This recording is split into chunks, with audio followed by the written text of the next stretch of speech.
शेजारच्या गावातील एक बलाढ्य सावकार मरण पावल्याची बातमी ऐकून भीमानं ताडकन उडी मारली.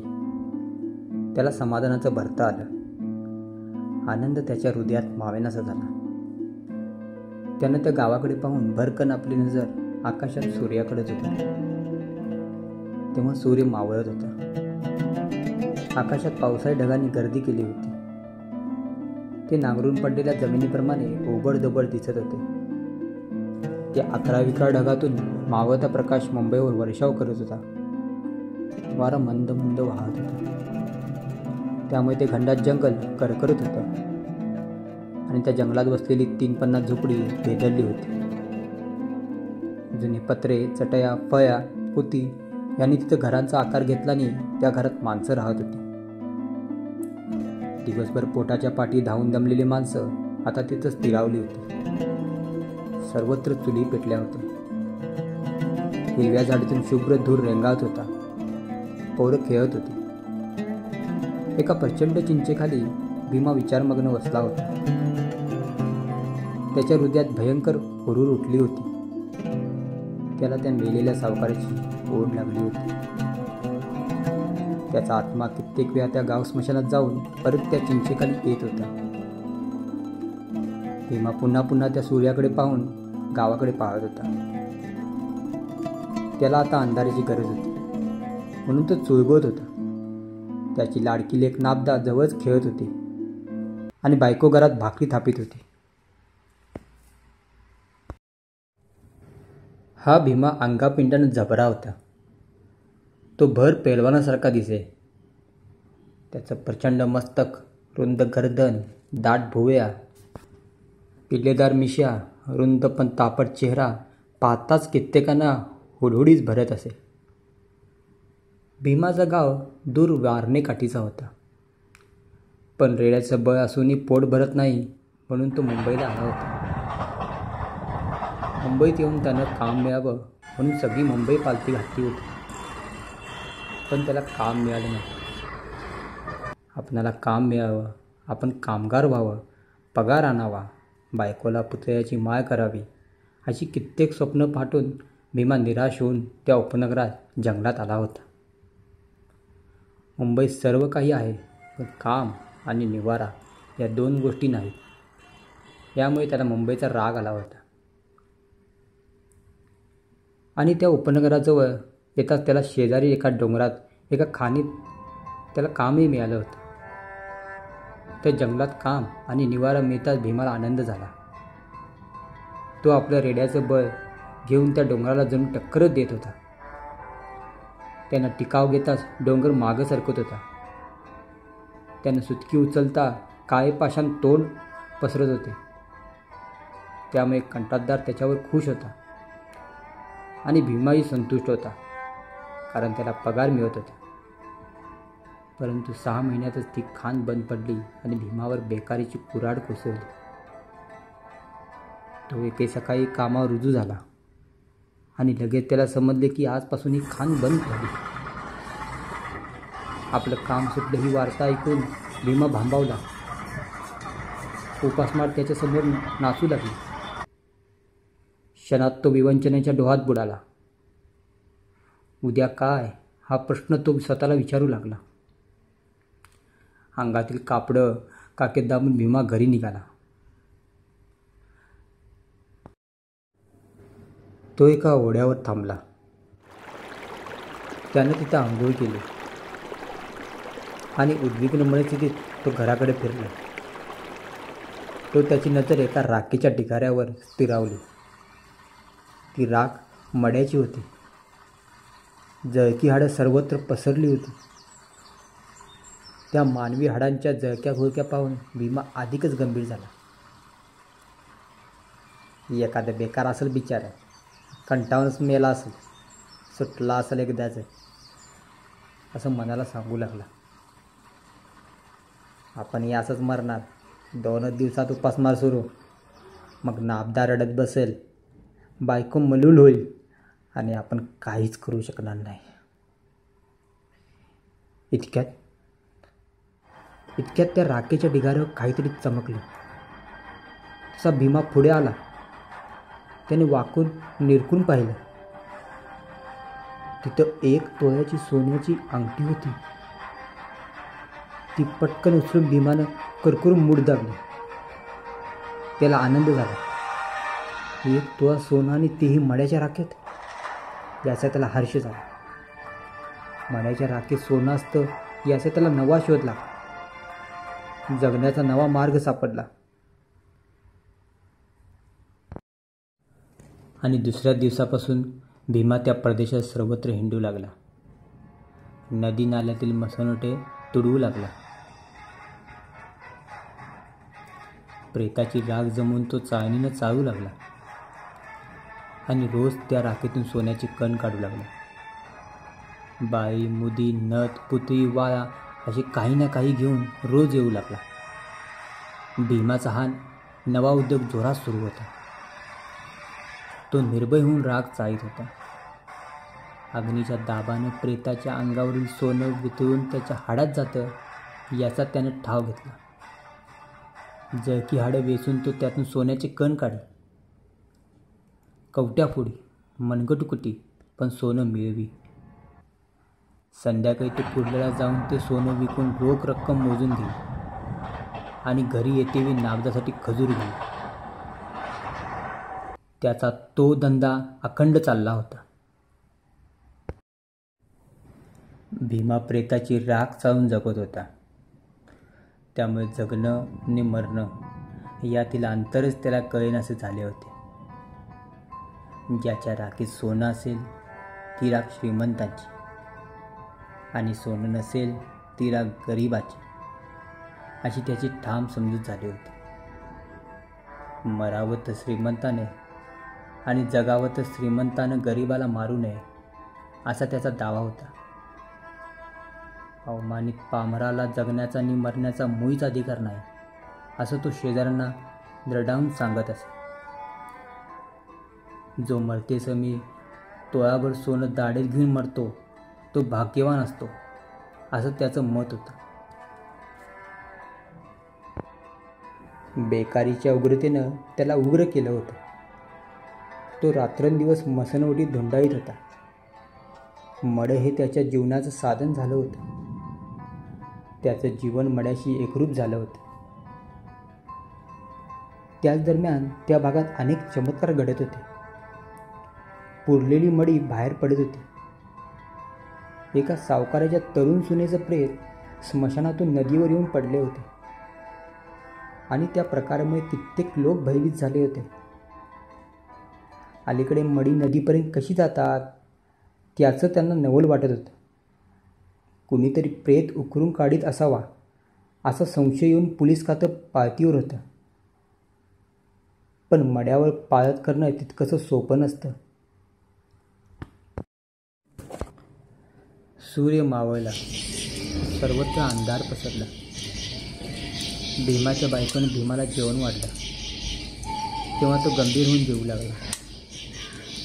आज हा कुठेतरी जाणार हे लक्षात येऊन ती हळूच म्हणाली, आज कुठेतरी जाणार वाटतं. मला वाटतं हे काम नको आपल्याला. कुठेतरी दुसरं काम कर. मडं, मड्याची राख, सोनं, संसार हे सारंच विपरीत आहे. लोक नावं ठेवतात. तू बोलू नका. तिचं बोलणं ऐकून भीमाचं मन दुखावलं. तो चिडक्या स्वरात म्हणाला, मी काही करीन, त्यांचं काय जाते. माझी चूल बंद झाल्यावर कोण पेटवणार आहे काय. तसं नव्हे. नवऱ्याचा तो उग्र चेहरा पाहून ती हौस म्हणाली, भूतासारखं हिंडणं चांगलं नाही. मला भीती वाटते म्हणून म्हणते. मसनडला भूतं असतात असं तुला कुणी सांगितलं. अगं ही मुंबई एक भूतांचा बाजार आहे. खरी खरी भूतं घरात राहतात आणि मेल्ली त्या मसनोट्यात कुसतात. भूतांची पैदास गावात होते, रानात नाही. भीमा म्हणाला. त्याचं हे बोलणं ऐकून ती गप्प झाली आणि भीमानं निघण्याची तयारी केली आणि गुरकून म्हणाला, मुंबई जाऊन मला काम मिळालं नाही, पण मड्याची राख चावून सोनं मिळालं. डोंगर फोडला तेव्हा 2 रुपये दिलं मला, पण आता सहज ती राख मला 10 रुपये देते. असं म्हणून तो घराबाहेर पडला तेव्हा बरीच रात्र झाली होती. सर्वत्र निशब्द शांतता नांदत होती. आणि भीमा निघाला होता. भीमा अंधारातून निघाला होता. त्याने डोकीला टापर मांडली होती. वर पोक्याची खोळ घेतली होती आणि कंबर बांधलेली होती. काकेत एक आणीदार पहार घेऊन तो ढेंगा टाकत होता. त्याच्या सभोवती घोर अंधार थैमान घालीत होता. त्याला कसलीही भीती वाटत नव्हती. सकाळी लुगडं, एक परकर पोळका, खजूर एवढाच विचार तो करीत होता. आज तो बिथरला होता. वातावरण घुमत होतं. क्षणोक्षणी गंभीर होत होतं.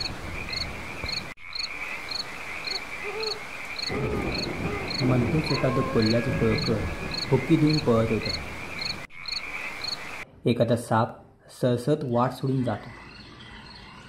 दूर कुठंतरी घुबड गुटकार करून बेसुरतेत भर घालीत होतं.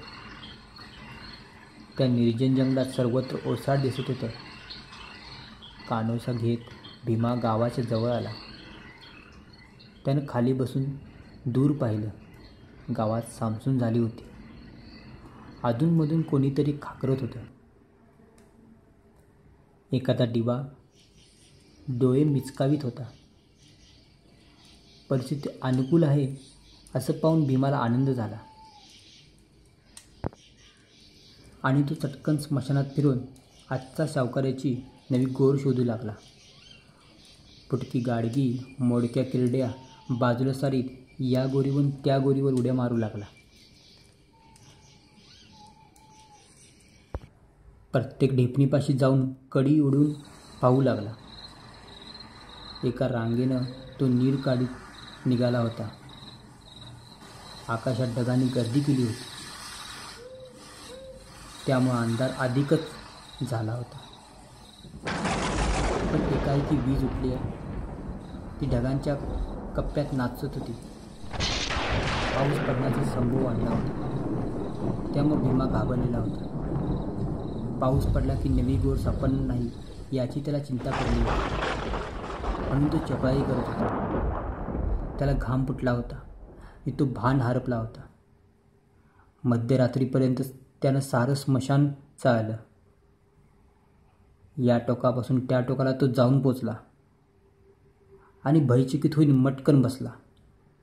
वर भरभरत होतं. मोडक्या किरड्याने जुन्या झावळ्या फडफडत होत्या. जणू कुणीतरी दात खात असावं तसं ऐकू येत होतं आणि त्यातून भयंकर गुरगुर उठत होती. कोणीतरी गुरगुरत होतं, मुसमुसत होतं आणि माती उकरीत होतं. त्याला नवल वाटलं. तो पुढे सरकला. तोच सर्व काही शांत झाला. आवाज येईनासा झाला. परंतु तोच कुणीतरी हात पाय झाडीत असल्याचा भास येऊन तो चमकला.